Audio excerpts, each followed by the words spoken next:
हाँ जी बच्चे लोग, कैसे हो आप लोग। आज हम लोग वीडियो लेक्चर जो लेके आए हैं वो 12th क्लास के स्टूडेंट्स के लिए है, जो कि बिजनेस स्टडीज का एक इम्पॉर्टेंट टॉपिक है जीएसटी। तो आज हम लोग जो है जीएसटी का रिवीजन करते हैं। जो हमारा प्लानिंग है वो ऐसा है कि इस चैप्टर को हम 3 वीडियो लेक्चर्स में कंप्लीट करेंगे। पहला वीडियो लेक्चर में आपको जीएसटी के बेसिक्स बताया जाएगा, इसका मीनिंग है या इसके फीचर्स तक हम बताएंगे, भाई जीएसटी का मतलब क्या होता है, इसकी विशेषताएं क्या होती है। अगले वीडियो लेक्चर में हमने क्या किया है, इससे रिलेटेड जो भी प्रैक्टिकल क्वेश्चंस हमारी किताब में दे रखे हैं उन किताबी क्वेश्चंस को हमने सॉल्व किया है। और तीसरे में जो इससे रिलेटेड बाकी क्वेश्चंस जो आते हैं, जैसे उसकी एडमिनिस्ट्रेशन वगैरह क्या होती है या उसके और कौन कौन सी बातें हमें ध्यान में रखनी है जीएसटी में, एग्जामिनेशन रिलेटेड रिवीजन है ये। तो शुरू करते हैं हम लोग। तो सबसे पहली बात, अगर अपन जीएसटी की बात करें तो जीएसटी का मतलब होता है गुड्स एंड सर्विसेज टैक्स।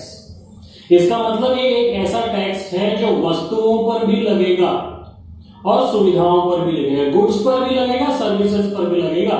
तो इसलिए इसका नाम हो गया GST, goods and services tax. एक ऐसा टैक्स है इनडायरेक्ट टैक्स। आपको पता होगा टैक्स 2 तरह के होते हैं, डायरेक्ट टैक्स और इनडायरेक्ट टैक्स, प्रत्यक्ष कर और अप्रत्यक्ष कर।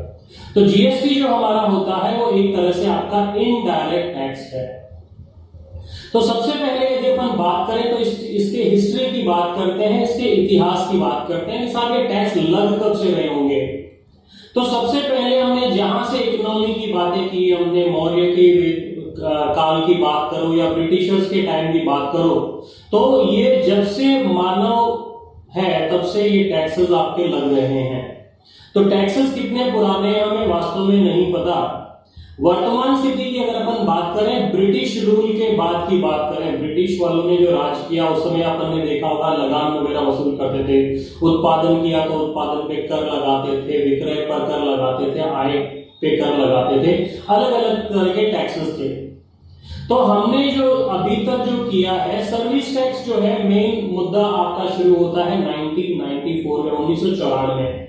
उससे पहले कई तरह के टैक्सेस आए हैं, ये काफी समय से हैं, चाहे एक्साइज की बात करो, चाहे ड्यूटी की बात करो, चाहे कस्टम्स की बात करो, आप चाहे एंट्री टैक्स की बात करो, सेल्स टैक्स की बात करो।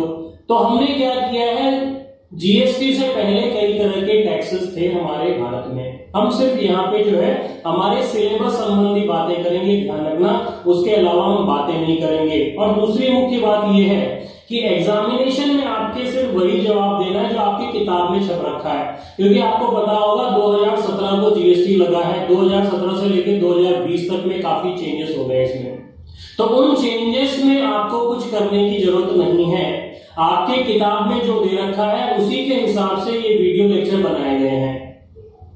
तो हमने कहा था कि जो भी हमारे पहले टैक्सेस वगैरह थे, लास्ट में हमारा जो टैक्स था वो 1994 1 जुलाई को जो है हमारा सर्विस टैक्स लगा है। इसके बाद की अपन बात करते हैं कि Indian tax system before GST क्या था और आफ्टर जीएसटी क्या है। तो अगर आप अपनी स्क्रीन पे देखें तो बिफोर जीएसटी आपको 3 अलग अलग मुख्य तरह के टैक्सेस बता रखे हैं, जो है एक्साइज, सर्विस टैक्स और वैट। वैट का मतलब होता है वैल्यू एडिशन टैक्स। तो जीएसटी लगने से पहले जो ये 3 तरह के टैक्सेस जो है भारत में प्रचलन में थे, और अब जो है उन सब की जगह एक ही टैक्स आ गया है, वो जीएसटी है। और यहाँ पे ये जो टैक्स है ये केंद्र सरकार और राज्य सरकार दोनों सेम ट्रांजैक्शन पे लेती है। इसकी विशेषता ये है, पहले क्या था, जो राज्य के कर होते थे वो राज्य सरकार लेती थी, केंद्र के कर जो होते थे, सेंट्रल टैक्स जो है वो सेंट्रल गवर्नमेंट लेती थी। अब क्या हो गया, जीएसटी एक ऐसा टैक्स है, इसके अंदर से सेम ट्रांजैक्शन पे केंद्र सरकार भी पैसा ले रहा है और राज्य सरकार भी पैसा ले रहा है। आगे अगर अपन बात करें तो इंडियन टैक्स स्ट्रक्चर जो है, इंडियन सिस्टम जो हमारा प्रणाली जो चल रही है वो कौन सी है, फेडरल सिस्टम है। फेडरल सिस्टम का मतलब क्या हो गया, यहाँ पे केंद्र सरकार और राज्य सरकार दोनों को अधिकार दिए गए हैं। इसकी डिटेल में हमें जाने की जरूरत नहीं है, सिर्फ हम ये देखें कि फेडरल सिस्टम हमारे जीएसटी से कहां संबंध रखता है। तो यहाँ पे अगर अपन बात करते हैं तो जीएसटी जो होता है, केंद्र सरकार और राज्य सरकार दोनों जो है टैक्स कलेक्ट करते हैं और टैक्स लेवी करते हैं, ये इस टैक्स की विशेषता है।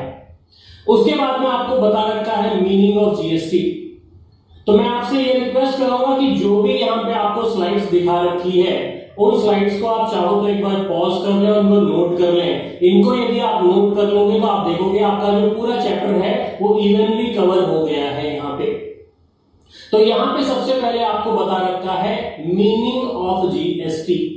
इसमें क्या कहता है, it's a value added destination based tax on consumption. ये क्या है, वैल्यू एडेड टैक्स है, मतलब extension of value added tax है। वैल्यू एडिशन का मतलब क्या होता है, आपने जो सामान लिया उसके अंदर आपने क्या मूल्य वृद्धि की है, वैल्यू एडिशन क्या किया है, उसके ऊपर लगने वाला टैक्स है। और ये लगता कहां पे है, बेस्ड ऑन कंजम्पशन। इसका मतलब जिस दिन आप इसको कंज्यूम करोगे वहां पे ये लगने वाला है। प्रोडक्शन बेस्ड टैक्स नहीं है ये। पहले वाले अगर हम देखें तो प्रोडक्शन पे भी टैक्स लगता था, आपने कितना उत्पादन किया उसके ऊपर उत्पादन कर लगता था। अब ये जो टैक्स है ये कौन सा है, कंजम्पशन बेस्ड टैक्स है। किस किस पे लगेगा बता रखा है, गुड्स पे लगेगा, सर्विसेज पे लगेगा या दोनों। यदि आप सामान देते हो तो उस पे टैक्स लगेगा, सुविधाएं देते हो उस पे लगेगा, दोनों देते हो तो दोनों पर लगेगा।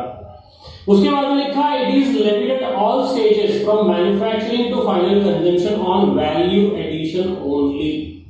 इसका मतलब ये हर उस जगह लगेगा, हर स्टेज पे लगेगा जहां पे कि उत्पादन होने से लेके आपका उपभोग जब तक नहीं हो जाता, कंजम्पशन, तब तक के हर स्टेज पे लगने वाला टैक्स है। और किस पे लगेगा, वैल्यू एडिशन पर लगेगा। इसको अपन ऐसे समझते हैं, मान लीजिए कोई एक प्रोड्यूसर है, उत्पादन करता है, उत्पादन का काम करता है, उसने मान लीजिए 1 लाख रुपए का सामान जो है किसी होलसेलर को दिया है या उसने भी किसी मैन्युफैक्चरर को दिया है मान लीजिए, तो यहां पे जो है 1 लाख रुपए पर टैक्स लगेगा।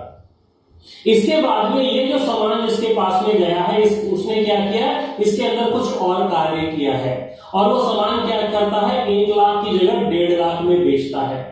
अब मूल्य वृद्धि या वैल्यू एडिशन कितने का, 50,000 पे हुआ है, तो अब ये टैक्स कितने पे लगेगा, 1.5 लाख पे नहीं लगेगा, 50,000 पे लगेगा। ऐसा मैकेनिज्म बना रखा है जीएसटी के अंदर।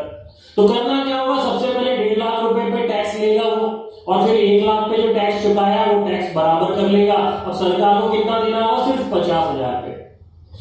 जिस व्यक्ति ने मान लीजिए सामान लिया है 1.5 लाख में, वो आगे उसमें कुछ और मूल्य वृद्धि करके 2 लाख में बेचता है, तो उसके ऊपर जेब से पैसे उसके कितने जाएंगे, सिर्फ 50,000 के, क्योंकि 1.5 लाख पे तो उसने टैक्स दे दिया है। सरकार को क्या करेगा, 1.5 लाख और 2 लाख का अंतर जो है मूल्य वृद्धि का, उस अंतर पर टैक्स लगाएगा। मतलब ये टैक्स क्या है, ऑन वैल्यू एडिशन ही है।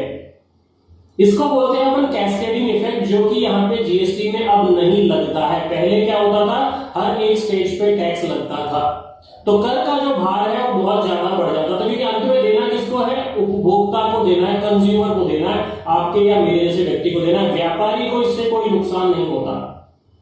यहां तक बात समझ में आती है। उसके बाद में है आपकी विशेषताएं, बहुत इंपॉर्टेंट है फीचर्स, क्योंकि इसके अंदर एक एक फीचर पे आपको क्वेश्चन बनता है। जितने भी हम यहाँ पे स्लाइड्स दिखा रहे हैं सभी को नोट कर लीजिए, हर टॉपिक आपका इंपॉर्टेंट है। तो विशेषताओं की बात करें तो सबसे पहला, it is imposed on every stage of sale. सबसे पहली बात क्या करता है, हर स्टेज, बिक्री के हर स्थिति पर जो है, हर एक स्टेज पर जो है इसको टैक्स लगाया जाता है। ए ने बी को बेचा, बी ने सी को बेचा, सी ने डी को बेचा, डी ने ई को बेचा, ई ने एफ को बेचा। कई सारे लोग होते हैं बीच में, सामान बनने से लेके हमारे तक पहुंचने के बीच में कई व्यापारी लोग आते हैं, कई स्टेजेस होते हैं, डीलर होता है, डिस्ट्रीब्यूटर होता है, होलसेलर होता है, रिटेलर होता है। तो इन सब के पास में होता हुआ सामान जब आता है तो हर एक स्टेज पर जो है ये टैक्स लगाया जाता है। हालांकि इनपुट टैक्स का बेनिफिट मिलने की वजह से उनके ऊपर भार ज्यादा नहीं होता। तो पहला पॉइंट समझ में आता है। दूसरा, it's a single point tax levied at the time of consumption of the goods and services by the ultimate consumer. लगता किसके ऊपर, अंत में उपभोक्ता पर लगता है। तो ये भार सारा का सारा किस पे आ गया है, उपभोक्ता पे आ गया है। उसके बाद में कहता है it's A tax on supply of goods and services for consideration. ये टैक्स किस पे है साहब, गुड्स या सर्विसेज को सप्लाई करने पर है। सप्लाई अगर नहीं हुआ है तो टैक्स नहीं लगेगा। ये सारी बातें इंपॉर्टेंट है, याद रखना, क्योंकि एक एक नंबर का क्वेश्चन इन सब में बनता है। तो कहता है taxable event in case of GST would be the sale instead of manufacture. पहले क्या होता था, उत्पादन पे कर लगता था, जीएसटी आने के बाद में जब बिक्री होगी, जब सप्लाई होगा तब इसके ऊपर टैक्स लगेगा, उत्पादन पर टैक्स नहीं लगता है। उसके बाद में कहता है dual GST model has been implemented, central GST will be collected by central government and state GST will be collected by the state government. हमने क्या कहा, ड्यूअल मोड है फेडरल सिस्टम, जो अपन ने बताया था। फेडरल सिस्टम में क्या था, केंद्र सरकार राज्य सरकार दोनों कर आरोपण करेगी और कर कलेक्शन टैक्स कलेक्शन करेगी। तो एक ही ट्रांजैक्शन पे दो अलग अलग लोग टैक्स ले रहे हैं, दो अलग अलग सरकारें टैक्स ले रही है। सीजीएसटी केंद्र सरकार लेता है, एसजीएसटी जो है राज्य सरकार लेता है, या यूपीजीएसटी है वो केंद्र शासित प्रदेश का जो राज्य करने वाला है वो लेता है। उसके बाद में tax payers are required to submit the periodical returns to the CGST authority and the concern state government authority.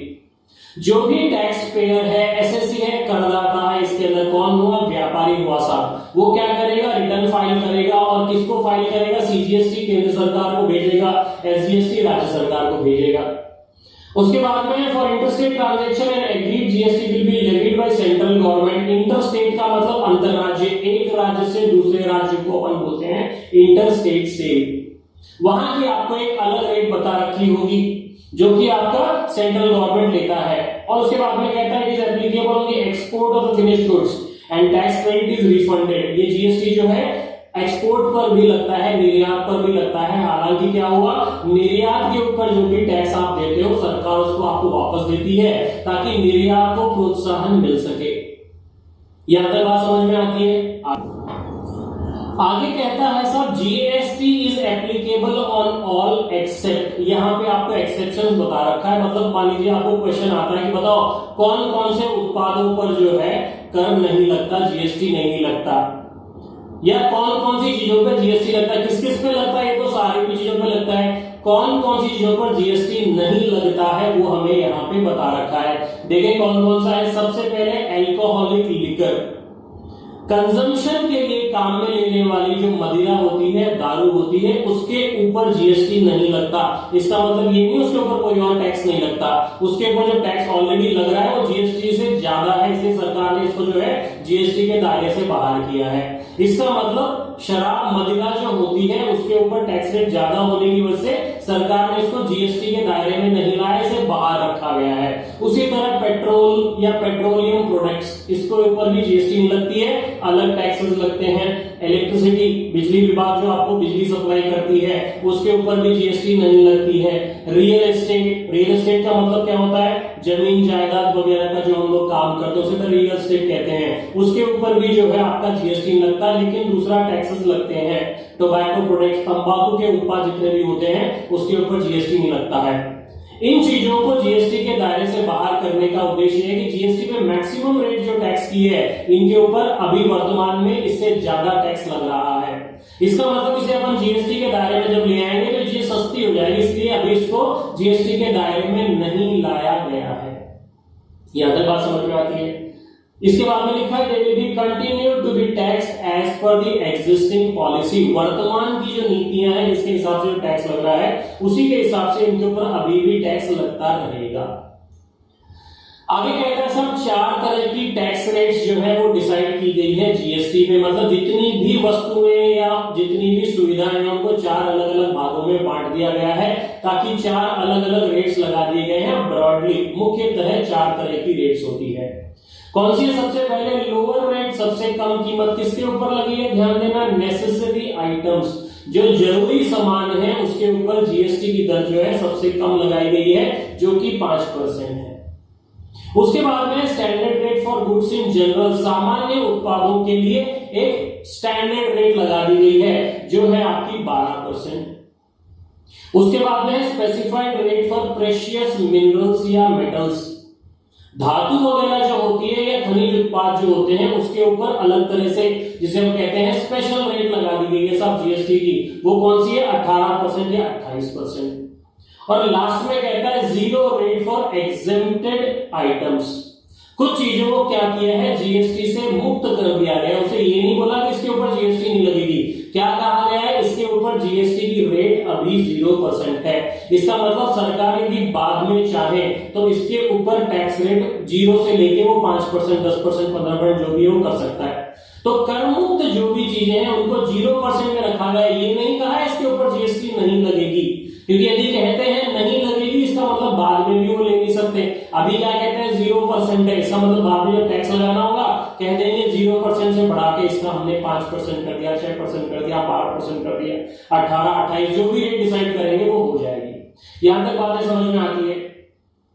उसके बाद में ये आपके लिए दो इंपॉर्टेंट बातें हैं, तो जैसे कि मैं आपको बार बार रिपीट कर रहा हूं, इन चीजों को नोट करते रहे। सबसे पहले कहता है कंपोजिशन स्कीम। कंपोजिशन स्कीम जो है उन व्यापारियों के लिए है जो छोटे लेवल पे काम करते हैं।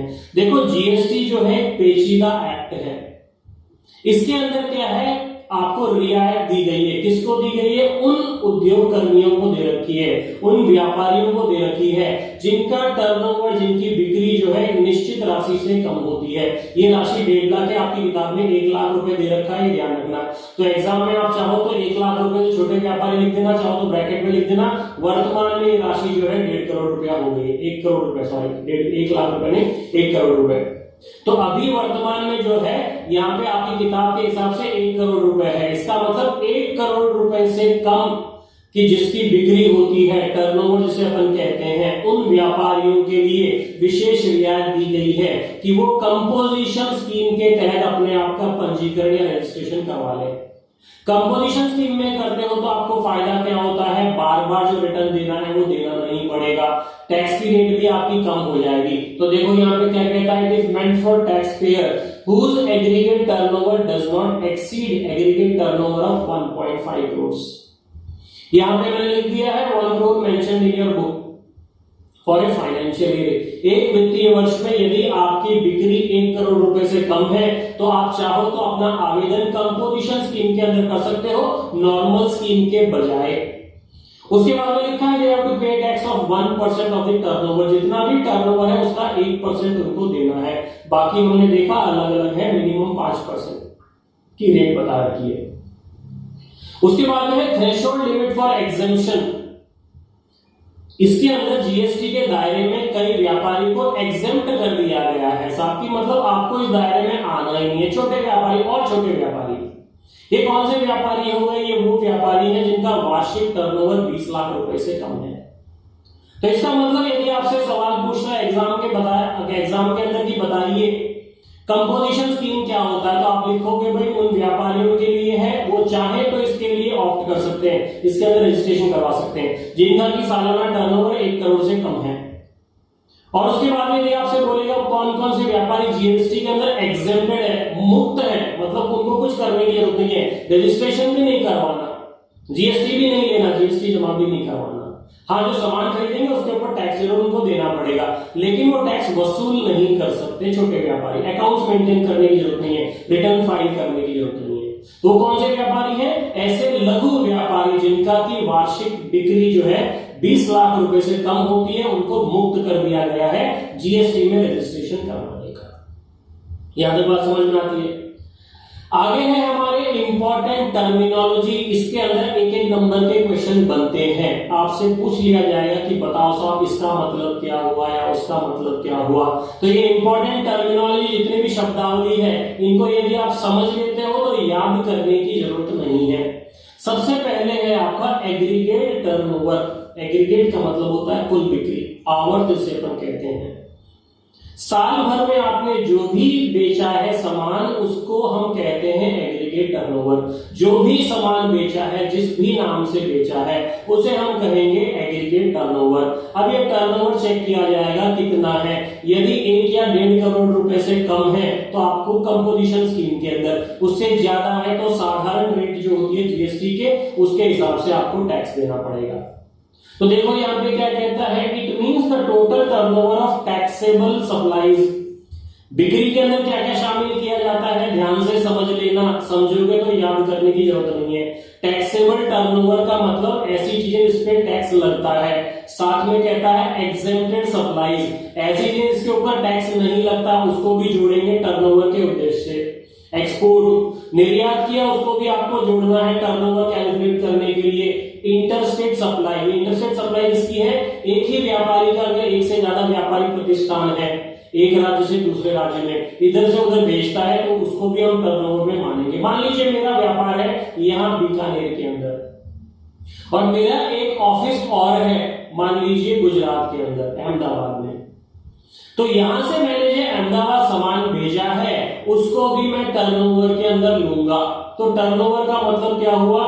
Taxable supplies, exempted supplies, export किया हुआ सामान उसको भी जोड़ेंगे।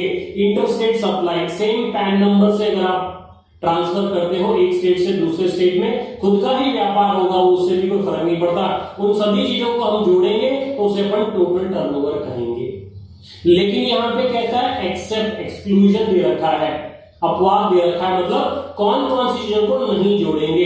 तो जितने भी टैक्स है उनको नहीं जोड़ना है। मान लेते हैं मैंने 1 लाख रुपए का सामान भेजा है यहां से गुजरात, उसके ऊपर टैक्स लगता है 12,000, तो ये कितना हो गया? 1,12,000। तो मैं टर्नओवर के लिए कितनी राशि लूंगा? 1 लाख लूंगा, 1,12,000 नहीं लूंगा, क्योंकि क्या कहता है? बिक्री के अंदर कर की राशि नहीं जोड़ी जाएगी। शुद्ध राशि जो है वस्तु या उत्पाद की या आपकी सुविधा की शुद्ध राशि बोलेंगे टैक्स के अलावा, मतलब टैक्स जो है उस राशि को अलग कर देंगे, जितने सामान आपको लेना है उसके हिसाब से आप अमाउंट लोगे। तो टैक्स कौन कौन से देख लीजिए, एसजीएसटी या यूटीजीएसटी। एसजीएसटी का मतलब क्या होता है? स्टेट का जीएसटी। यूटीजीएसटी का मतलब क्या हो गया? यूनियन टेरिटरी का जीएसटी। केंद्र शासित प्रदेश पे जो जीएसटी लगता है उसे यूटीजीएसटी कहते हैं। दूसरा कौन सा है? सीजीएसटी, सेंट्रल जीएसटी, केंद्र सरकार वाला। उसके बाद में आईजीएसटी, कौन सा है? Inter state GST. उसके बाद में क्या है? सेस, टैक्स के ऊपर आप जो सेस लेते हो, अधिभार जिसे अपन कहते हैं। तो इन सब चीजों को हमें बिक्री में नहीं जोड़ना है। यदि मान लीजिए सवाल में आपको कहता है बिक्री हुई 2 करोड़ की, इसके अंदर उसका टैक्स जो है सीजीएसटी, एसजीएसटी, आईजीएसटी या सेस मिला के ये है 60 लाख रुपए के, तो बताओ इसको उपभोक्ता को कंपोजिशन स्कीम में रजिस्टर करवाना है या नहीं करवाना है, या करवा सकता है कि नहीं करवा। तो हम लोग क्या लिखेंगे? इसकी टोटल एग्रीगेट टर्नओवर कितनी है, टोटल बिक्री या टोटल बिलिंग 2 लाख रुपए की हुई, इसके अंदर से टैक्स की राशि 60 लाख रुपए की है, 2 में से 60 अगर हम कम कर देंगे तो 1 करोड़ 40 लाख। तो 1 करोड़ 40 लाख वाले व्यापारी के पास में ये ऑप्शन है कि वो अगर चाहे तो वो कंपोजिशन स्कीम के अंदर जो है रजिस्ट्रेशन करवा ले।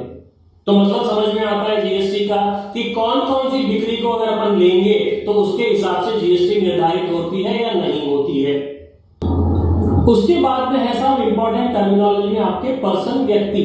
व्यक्ति कौन कौन हो सकता है तो ध्यान से समझ लेना। वो सारे तरह के व्यक्ति जो कि व्यापार वगैरह करते हैं उन्हें पर्सन में इंक्लूड किया गया है। ये एक इंक्लूसिव डेफिनेशन है। इसके अंदर अगर आप लास्ट में देखोगे तो ये कह रखा है और भी कोई व्यक्ति जो ऊपर दी गई श्रेणी के अंदर हमने जोड़ दिया रखा, उनको भी व्यक्ति की श्रेणी में शामिल कर लेंगे। तो इसका मतलब क्या हुआ? जीएसटी के दायरे में सभी को ले लिया गया है। लेकिन डेफिनेशन या टर्मिनोलॉजी के अंदर उसके अंदर कौन कौन सी बातें लिखी है मैं एक बार आपको पढ़ के बता देता हूं जो आपकी स्क्रीन पे है। इंडिविजुअल, इसका मतलब अकेला व्यक्ति, अकेला व्यापारी, इसे सोल प्रोप्राइटर अपन कहते हैं। एचयूएफ के अंदर मतलब क्या होता है? हिंदू अनडिवाइडेड फैमिली, हिंदू अविभाजित परिवार। Company, partnership firm, limited liability partnership, association of person, AOP का मतलब होता है association of person. Local authority, UIT होगी, म्युनिसिपल कॉर्पोरेशन वगैरह होगा, इनको भी जीएसटी के दायरे में व्यक्ति माना जाता है। कोऑपरेटिव सोसाइटी, उसके बाद में केंद्र सरकार, राज्य सरकार, इनको भी व्यक्ति माना गया है टैक्स के उद्देश्य से। सोसाइटी, किसी भी तरह का ट्रस्ट, और लास्ट में क्या कहता है? Every artificial person. Artificial person का मतलब कृत्रिम व्यक्ति का मतलब कौन होता है? मंदिर वगैरह के अंदर जो मूर्तियां वगैरह होती है इनको भी साफ टैक्स देना पड़ता है। ट्रस्ट वगैरह भी नहीं कह सकते भगवान का है, ये उसका है, उसका है, नहीं। इसका मतलब आर्टिफिशियल पर्सन जो भी है, जो ऊपर वाले में आपको इंक्लूड नहीं किया गया है, उनको भी व्यक्ति की परिभाषा में जोड़ दिया गया है। तो यहां तक बात समझ में आती है। आगे है आपका यूनियन टेरिटरी, केंद्र शासित प्रदेश। यूनियन टेरिटरी का मतलब क्या होता है? ऐसे जैसे हमने स्टेट कहा तो कई सारे वो राज्य नहीं है, वो केंद्र शासित प्रदेश है। तो कौन कौन से यहाँ पे आपको नाम लिख रखे हैं? अंडमान निकोबार आइलैंड से लक्षद्वीप है, दादरा नागर हवेली है, डायू दमन है, चंडीगढ़ है, और बाकी टेरिटरीज कोई जुड़ती अगर जाए तो उनको भी जीएसटी के दायरे में लेने का प्रावधान है। उसके बाद में है गुड्स, वस्तु किसे कहते हैं? तो गुड्स का मतलब है every kind of movable property. इसका मतलब ऐसी सारी संपत्तियां जिसको एक जगह से दूसरी जगह ले जाया जा सकता है। एक्सेप्ट मनी और सिक्योरिटीज, रोकड़ को यहां पे इन्होंने गुड्स के अंदर नहीं लिया, लेकिन आगे अपन देखेंगे कि रोकड़ को एक्सचेंज करने पर भी जीएसटी लगता है, मुद्रा विनिमय से अपन कहते हैं, उसके ऊपर भी लगता है। दूसरा सिक्योरिटीज, जो शेयर्स वगैरह आप खरीदते हो उसके ऊपर दूसरे टैक्सेस वगैरह भी लगते हैं। तो इन दो चीजों को जो है इनको हमने गुड्स के दायरे से अलग कर दिया है। आगे क्या कहता है, बट इंक्लूड्स, लेकिन इसके अंदर क्या क्या चीजें शामिल की जाएगी ये बता रखा है। एक्शनेबल क्लेम्स, ऐसा कोई क्लेम है, और ग्रोइंग क्रॉप्स, आपने कोई जमीन से कोई पौधे वगैरह उगाए हैं या फसल वगैरह लगाई है, ग्रोइंग क्रॉप्स या ग्रास, और थिंग्स अटैच्ड और forming part of a land, या ऐसी कोई भी चीज जो जमीन से जुड़ी हुई है, उन सबको भी हमने क्या किया है, वस्तुओं की परिभाषा में ले लिया है। आगे है साहब सर्विस, सेवा का मतलब क्या हुआ, सुविधाओं का मतलब क्या हुआ। इसमें लिखा every kind of movable property except goods, money and security. पहले हमने गुड्स का बोल दिया, तो आपने क्या किया कि भाई गुड्स को भी अलग कर दो, मनी और सिक्योरिटी अलग से ले ही रखा है, तो कहता है इन तीनों के अलावा सभी चीजों को हम कहेंगे सुविधाएं या सेवाएं। But includes use of money, पैसों को नहीं लिया लेकिन पैसों को काम में लेने की जो सुविधाएं हैं उसे आपको जीएसटी के दायरे में लाया। मान लीजिए मैं मनी एक्सचेंज का काम करता हूं, डॉलर वगैरह लेता हूं, रुपये देता हूं मैं आपको, या यूरो लेता हूं, रुपए देता हूं, येन लेता हूं, रुपए देता हूं, दिरहम लेता हूं, रुपए देता हूं, ये क्या हो गया, मनी एक्सचेंज का काम हुआ। तो आप ये नहीं कह सकते कि साहब जीएसटी के दायरे में तो पैसा आता ही नहीं है, तो ये जो सुविधाएं मैं आपको एक्सचेंज की दे रहा हूं वो जीएसटी के दायरे में आती है, कन्वर्जन ऑफ करेंसी। यहां तक बात समझ में आती है। तो ये है आपकी बेसिक टर्मिनोलॉजी ऑफ अकाउंटिंग, ऐसी शब्दावली जो जीएसटी अकाउंटिंग के अंदर काम आती है। यहां तक बात समझ में आती है। सारी चीजें एक एक वापस देख लेना, सभी को नोट कर लेना। सभी हमने इंपॉर्टेंट टॉपिक्स डिस्कस किए हैं, एक भी चीज हमने छोड़ी नहीं है इसके अंदर, यहां तक जितना करवा रखा है आपकी किताब के अंदर। तो इतना अगर आप कर लेते हो तो एग्जामिनेशन का पर्पस आपका सॉल्व हो जाता है।